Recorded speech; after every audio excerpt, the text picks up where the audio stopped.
if I've got any piece of advice, I've walked this road and I'm still on it. I'm not perfect by all means. I'm a long shot. I think you comes a time in your life. I mean, I'm 53 years of age, and I think to But myself, Nancy only look 26. oh, you're so sweet. I think you look at yourself and you say, I've possibly got maybe 30 years left. You 40? never know. Yeah, never know. Maybe 50? You have to be 103. Okay, I don't know about that, but we'll stick to 30 years. Am I headed towards where I really want to be? Is the vision that I hold in my mind for myself, is that where I'm going in what I'm doing every day in my behavior and my actions? And I had a really long look at myself 2 years ago. I started the journey of really looking really deeply into my heart and saying, are you really authentic, or are you living this life for everybody else? And when you pass on, what kind of a legacy are you going to leave? What are they going to remember you for? Got a good day coming, and it's all I need. Everything I wanted is in front of me. Stuck it up. So today on the Coaching Corner, the title is Stop Being a Coward. Nancy, welcome and great topic.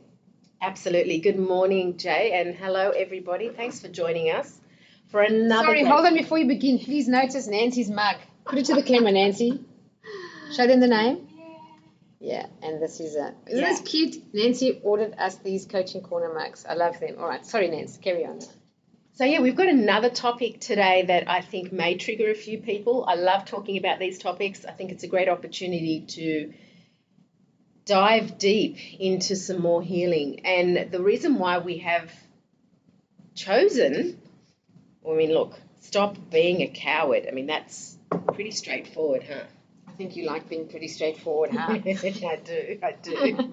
And I think it's a really good opportunity, like I said before, to get in deep down, get some healing. This is what we're here for. We're here for you to heal, to create a better world. It's always been Janine's motto. So let's get going. Yeah, so for some people, you might want to skip this video and you think, oh, this is not for me. Let me just tell you, please listen to the whole video, listen to the whole show. Every single one of us has a coward deep inside us. Depends on the situation, it depends on the environment, maybe the people that we're in and what's being said and where we are in our healing journey as well. But we all have, to some degree, a very courageous version of ourselves and a really cowardly version of ourselves. So this is about the coward, and stop being a coward. The best thing you can do is to, I was talking last night, we did a mastermind on leadership, and I was talking there and saying, if there's one quality a person needs to work on their whole lives, it's courage. Mm-hmm. And this is exactly what we're talking about today. So Nancy's going to kick off with, I don't know, just some points. We're going to share with you several points. Maybe we've got about 10 or so points on what are the ways, or what are the focus points to stop being a coward. Kick it off. Okay, number one, just everything on this list actually I can relate to. I wasn't a very courageous person, and it's a journey. I would say it's an uncomfortable journey, but I think that it has to be done. I think there's no way out of it. If you're going to live this life these days, in everything that's going on in the world, you have to stop being a coward and being courageous. So the number one I would have on my list is you are afraid of what others think. Now, this is a really big thing. And a lot of people go around and they say, I'm not afraid of what everyone thinks. But when it comes to the crunch, I think many of us are. And I would honestly say COVID was a great test of that. The country was divided and the world was divided. And a lot of people were afraid of what their friends thought, their neighbours, their parents. So, and I think other than it being society and a community, I think it's also cultural. In many cultures, you are not allowed to speak up. You are not allowed to really voice your opinion. So you are afraid of what others think. And it's best to just stay in that mode where you agree with everybody and just let it slide, kind of thing. I just want to reference Napoleon Hill in the best-selling book, Think and Grow Rich. He says if you worry about what people think, one, you'll never live your own life, and two, you'll never fulfill your dreams. So it's the worst way to die, with regret. And he said one of the major causes of failure is caring about what people think. So what's number 2 now? Number 2, you are afraid of being criticized. Yeah. So again, I must reference Napoleon Hill and Think and Grow Rich, because he's got at the back of the book an appendix chapter. It's not actually one of the 13 principles of success. It's like an appendix, and it's called the 6 ghosts of fear. And one of the fears is the fear of criticism. Isn't that the top one? It's almost the top one. So it depends on the person. Some people have a greater fear of poverty than they do of death. Some have a greater fear of criticism than they do of death. When it comes to criticism and death, by the way, there's a funny thing that they say. People are so afraid of criticism that they say a person at a funeral would rather be in the casket than delivering the eulogy. Goodness. So public speaking for some people is the greatest fear they have. So fear of criticism is the reason the fashion industry thrives, and the fashion industry continues to turn the cogs of industry, is fear of criticism. Because if you wore the same clothes for too long, you'd feel like, oh boy, I better change my clothes and get fashionable. It's the fear of criticism. So don't think it's not you. Don't think you can sidestep this. And like, I'm not worried about if people criticize me. Well, we all have that. That is a really deep-seated fear. We all want to be accepted. Yeah. We all want belonging, which is fine. But are you doing that and going against your own values and beliefs? Okay, that's what I'm saying. So I would rather be criticized for telling the truth and being authentic and standing my ground in what I believe in than lying. Correct. And I used to always, when I had a team in corporate Nance, sometimes I'd ask them, so what do you think? And they'd say, no, it's fine, whatever you want to do, you know. And I'd say, no, it's more important that you have an opinion, even if people criticize you, even if no one agrees with you, than to sit back and have no opinion and just agree. Yeah. So fear of criticism is definitely right at the top there of what makes a person a coward. So on the show today, Stop Being a Coward, we've got to kick that into the trash, being afraid of being criticized. Yeah. Right. What's number 3? Number 3 is you're scared of not being accepted. How many of us do that, huh? We all want to fit in. Starting from when you're little, Yeah. you want to fit in. You want to fit in with your peers, on the playground, at uni, high school, everything, you name it. We just want to fit in. And we will do anything to fit in, even if it means going against what we know is wrong or right. It depends on the individual. So a very good example on the playground at school, how many children smoke because they want to fit in? I remember when I was 16, I started to smoke. Can you believe it? Do you know in hypnotherapy, that's one of the questions I ask is, why did you start smoking? There's always 2 answers. To fit in, so you socialize with people, Your friends did. or to piss off your parents. Yes, it's so there's something called shadow values. We maybe talk about it some other time. But shadow values are the things that drive our behavior, but we hide them under layers and layers of shame and guilt. So we'll never admit them, but everyone's got shadow values, and your shadow values are the actual true reason why you do what you do. And out of the top 7 shadow values, one of them is rebelliousness, and one of them is belonging. And those are the very 2 that show up every time for people who smoke. So when we do shadow values work in Rapid Results Coaching to get someone away from smoking, all we do is help the brain wire itself to believe that not smoking gives you more of your belonging and more of your rebelliousness. And we just have a certain technique to actually do that. And the minute you believe you'll get your shadow from not smoking, you give it up just like that. So yes, rebelliousness and belonging are the 2. Yeah. And speaking about that goes on to our next point.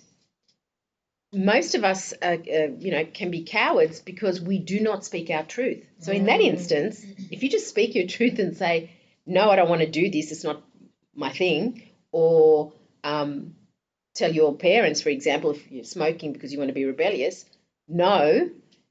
Do you understand what I'm saying? If you just speak up, if you actually really are intentional about, this is my life, I refuse to do what everyone else does, or I refuse, obviously within reason, we're not talking about going being stupid, but within reason, if you don't open your mouth, this part of your body, this chakra here, really just closes in. And look, I suffered from hypothyroidism. Sorry, you just repeat that. You used to tell the people. Oh, sorry, yes, I used to suffer from You don't have it anymore. The way you said it was like it's still Cancel. I do not suffer from it, but I used to. Yes, in a past life. But it actually was as a result of not opening my mouth, as a result of just swallowing everything down, as a result of not speaking the truth. not speaking the truth. And as a result of that, I had to unlearn a few things. Like I had to unlearn how to behave around certain people or how to navigate around certain people and just have the courage to just open my mouth. Now, that's really hard. Yeah. That's really, really hard to do. I'm going to be honest with you. I know you're all sitting there saying maybe, oh, well, I can't do that. No, you can. And it just takes practice. It takes self-love. We'll get to that in the end of the show. But however, just being able to open your mouth on the small things gives you like wins under your belts. Absolutely. You're able to open your mouth then later and gradually about the big things. It's just a practice. It's even just saying, if someone says, oh, would you, for example, what do you want to eat tonight? And they go, oh, what do you want to eat? Yeah. Anything. Or anything you want. Yes. And then you think in your head, please God, not Thai food. Please God, not Thai food. Or something like that. And then the person says Thai food and you go, okay. So we're not missing Thai food. No, I love Thai food. We're just saying it's the little things. Start with the little things. Yeah, so afraid to speak your truth, I think is also somehow tied into decision, like that thing about what do you want to eat tonight. Mm-hmm. Speaking your truth, I find for me on my particular journey towards more and more authenticity was I find it easy to tell someone else the harsh truth about themselves, like whatever no one's going to tell you the truth, but I'll be the one to, with love and caring, tell you. But to tell the truth about ourselves, to speak our truth, I don't want to do this. Or everyone is doing a particular thing and you don't want to do it. So you say no. Your boundaries. That was difficult for me to say no to things because I used to just do what people expected. People pleasing, being a coward. So speaking your truth is up at the top of that list. Yeah. Practice. So practice speaking your truth. Every day when you wake up, think at least once today, somewhere, somehow, I'm going to speak my truth. Honor yourself and verbalize it. Say what you don't like. Yeah. Say when someone said something that upset you. Don't keep quiet and think, oh, that person just upset me and I'm never going to do this, talk to them again. No. Say, excuse me, I just want to say something. That happened just there really upset me. Yeah.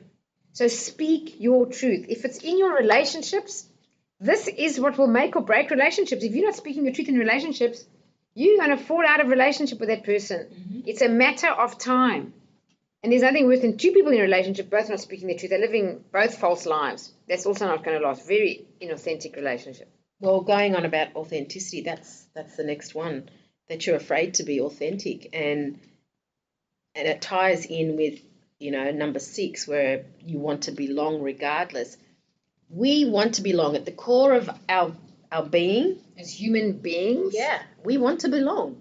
We just want to have, that kind of feeling where we're all going in as one kind of thing with other people. We want to belong to that group. We want to be, at school, we wanted to belong to the in crowd. At work, we want to belong to that group. So it's inbuilt in us. We do want to belong. But how are you belonging? Are you risking being authentic? Not authentic. Are you risking being inauthentic? Inauthentic, sorry. Are you risking your values? Are you risking who you truly are? Are you going against and betraying yourself? That is absolutely being a coward. That's being a coward. Where you choose just to fit in with everyone else and you don't live your truth, you don't speak your truth, and you don't honor your own values. Values is massive. Values is what will keep a relationship, two people together. I'm talking about any relationship. Can be work, can be friendship, can be family, can be a significant other. If your values are aligned, you will be able to withstand anything. But if your values aren't aligned, it's a matter of time and yeah. And sometimes being authentic comes with a disappointment. Just understand that not everyone's going to like that. Not everyone's going to say, I want to hang out with this person. because they're not authentic themselves. So you're going to trigger someone there, and they're not going to like it, and they're going to actually say, what happened? Why did you change? Or you're not the same. Can I talk about that? You may. I have to share this. So there's this amazing book. I think it's called Conscious Relationships. But it says, as long as I stay unconscious or asleep and don't grow in this relationship, I give the other person permission to not grow, stay unconscious and asleep in this relationship. So many people, until they have a lot of self-awareness and want to grow and change and become more courageous and not be cowards anymore and live your truth and speak your truth, you go through change, you go through personal growth. I mean, Nance, I've seen you really blossom, grow, and it's quite inspiring, actually. You're a role model for... Not many people like it, by the way. Say that again? Not many people like it. Of course, because you affect their comfort zone. So what happens is when one person starts to wake up and grow, people say, oh, why did you change? And they don't like it.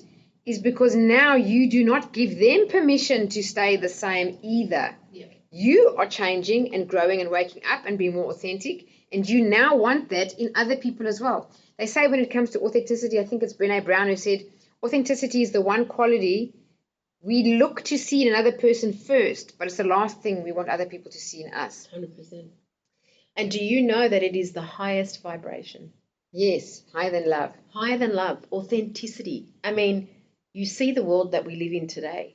How many people do you know are authentic? And then now we've got the growth of artificial intelligence, AI. It's pushing. Do you understand that there's a ripple effect? There's a flow-on effect. There's a rubbing off, so to speak, of using more and more AI on the human being artificial as well, which is moving away from authenticity. Yeah. Well, look, if I've got any piece of advice, I've walked this road and I'm still on it. I'm not perfect by all means. I'm a long shot. I think comes a time in your life. I mean, I'm 53 years of age, and I think to myself... But Nancy only look 26. Oh, you're so sweet. I think you look at yourself and you say, I've possibly got maybe 30 years left. You 40? never know. Yeah, never know. Maybe 50. You have to be 103. Okay, I don't know about that, but we'll stick to 30 years. Am I headed towards where I really want to be? Is the vision that I hold in my mind for myself, is that where I'm going in what I'm doing every day, in my behavior, in my actions? And I had a really long look at myself 2 years ago. I started the journey of really looking really deeply into my heart and saying, are you really authentic, or are you living this life for everybody else? And when you pass on, what kind of a legacy are you going to leave? What are they going to remember you for? And that really, really got me to think. It really did. I wrote down a lot of things. I journaled a lot. And then, of course, through this self-love and the self-development that we're doing, you learn about yourself. And I said that in the previous episode. You come to know who you are. And who are you? If you put a whole group of people in the room and you ask them who they are, what do you think most of them say? They probably say their name and their title at work, but they don't actually say who they are deep in their heart of hearts. Yeah. And that's a big thing. People say, I'm a mother, I'm a sister. I'm an engineer. Yeah. I'm an accountant. Yeah. I'm a doctor. But really, who are you? Take away all those, strip all those titles. Who are you? And it's a really interesting journey that you take when you start to find out who you are. And I think authenticity, if anything you get out of this whole episode today, really hone in on this. Authenticity, it's one of the things that nobody or many people don't have. I can tell you how many people that you will cross in your life and they will say that I'm authentic, but their actions will speak otherwise. And are you mixing in with those people? Because who is it that says you're one of the 5 people? Sorry, I've got a bit of a mind. Every developing person on the planet says you're the average of the 5 people you hang around with most. Correct. So who are you becoming? Yeah. When you were speaking about authenticity and how you show up in the world, had a train of thought, and I think I've lost the train of thought now. What was it about? This happens a lot. on the coaching corner. I was going to say, I actually don't remember what I was going to say. You will remember. I will. Okay, let's go on to the next one, and Yeah. you can bring it in. Oh, yes, sorry, I do remember. That was that's exactly what we're saying. So when Nancy said, who are you? And she was journeying and said, who are you? And a person will say, I'm a mother, I'm a wife, I'm a parent, I'm an engineer, I'm whatever. What is the answer supposed to sound like? People are probably wondering, well, if I don't answer, my name is Janine Chakra and I'm in it's something like this. This is mine, for example. I'm a child of God. That's mine too. And I value authenticity. I value personal growth. I value serving others and helping other people. I'm free. Yeah, become more self-empowered and self-reliant and successful. I believe that love is freedom and not possession and not attachment. So this is, when you start to talk like that, you are expressing your values. Values, as I said earlier, keep people together or fall apart. So your values, do you know your values? Not only could you spit them out and convey them, but do you live by them?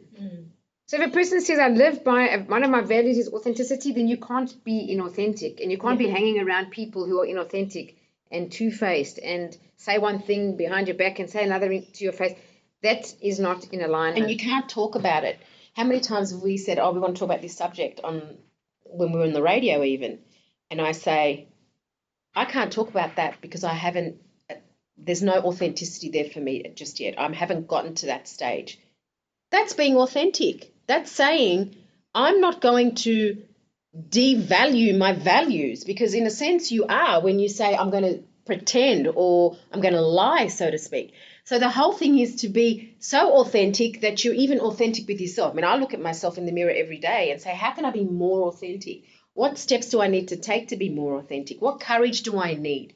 What are the steps that I need to take to be my true self?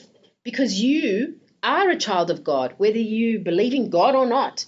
You come from somewhere that is an infinite source. Not of this earth. So it is your right, it is your birthright to be who you are, within reason, of course. We're not saying run around and do silly things, Absolutely. So one of the most powerful foundational steps to take to becoming less of a coward and more courageous towards your authentic self is self-love.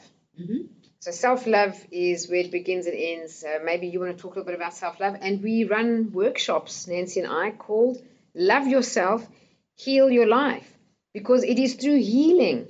When we heal, the best way to describe it is you gather all the splintered parts of yourself that through trauma you reject or you disown. And when you heal, you can embrace that part of yourself. So just think of a time in your life where you ever did something that today, when you think about it, you just have regret and you want to squirm and you think, oh no, I can't believe I did that. Well, through healing, you forgive yourself and you love that other version. Nancy beautifully spoke about that in a previous episode we did. Yeah, self-rejection. In self-rejection, on how she had to look at a photo of her younger self and say, I love you to that younger self and forgive her. So when we do that healing, we integrate that part of ourselves back, and integrate, integer and integrity all come from the same word, which is integer means one, means whole. So as an integer, it's a whole number. Integrity is when you are whole and all the parts that you heal are coming back and you're becoming more and more full of love and appreciation for yourself. Well, I think everyone talks about, or just about every guru, I would say, or self-help leader or anyone on podcast land really talks about self-love. I just want to say a few things.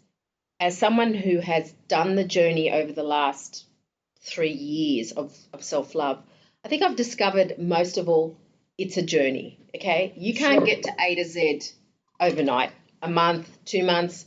It's taken me years and I'm still discovering elements of myself, of how to have more self-love for myself. I ask myself every day, what can I do for you? To yourself. Yeah, I look in the mirror and I say, what can I do for you today that's going to make you happy? Now, you may think, gee, that's a little bit weird, you know. I have the best conversations in the mirror, and I know Louise Hay was the pioneer of this. That is what started me on my self-help journey, on learning to love myself. Mirror work, you just type it into Google, Louise Hay mirror work, it'll come up. That was the start of my journey. And why I love it so much and why I talk about it in our classes, I talk about it, is because it changed me. Before I even did the 2-day workshop, it changed me. I saw a part of me in that mirror that I hadn't seen most of my life. Wow. Yeah, I got to know who I was through the mirror, because you can't hide from the mirror.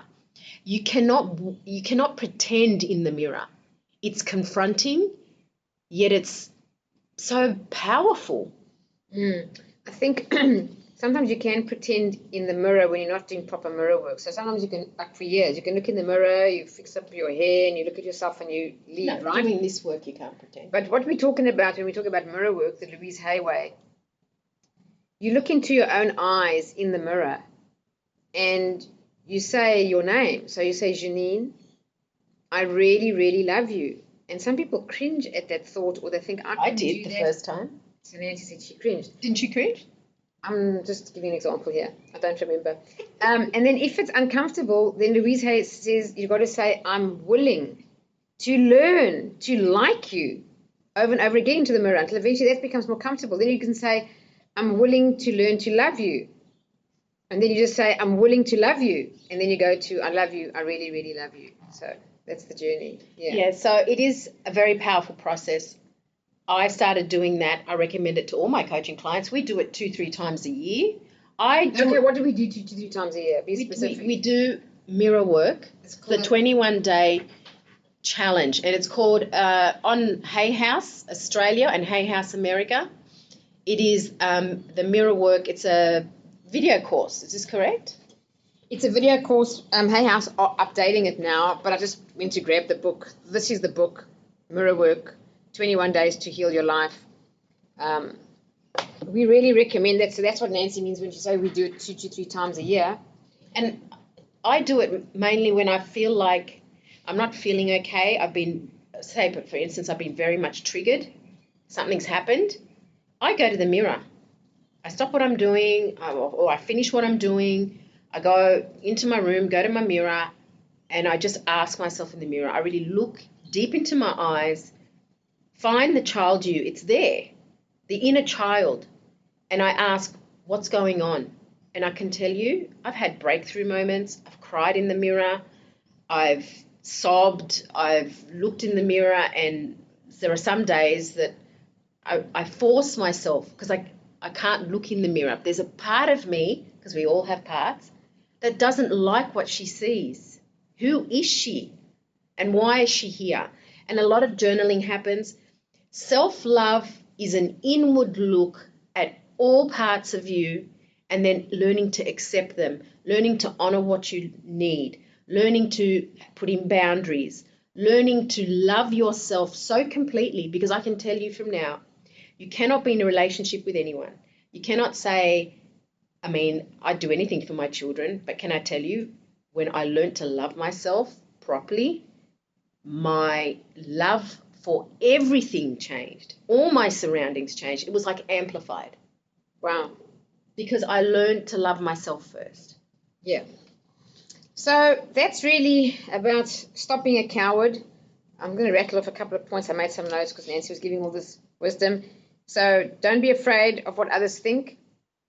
Don't be afraid of being criticized. Be yourself.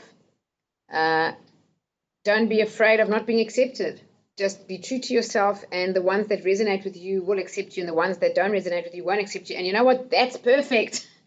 Don't try to win everybody. Don't try to be liked by everybody. You'll never be true to yourself. Just be honestly your true north. You got your own compass, and the people who are like you will gather like a magnet towards you, and the ones that are not aligned with you will fall to the wayside.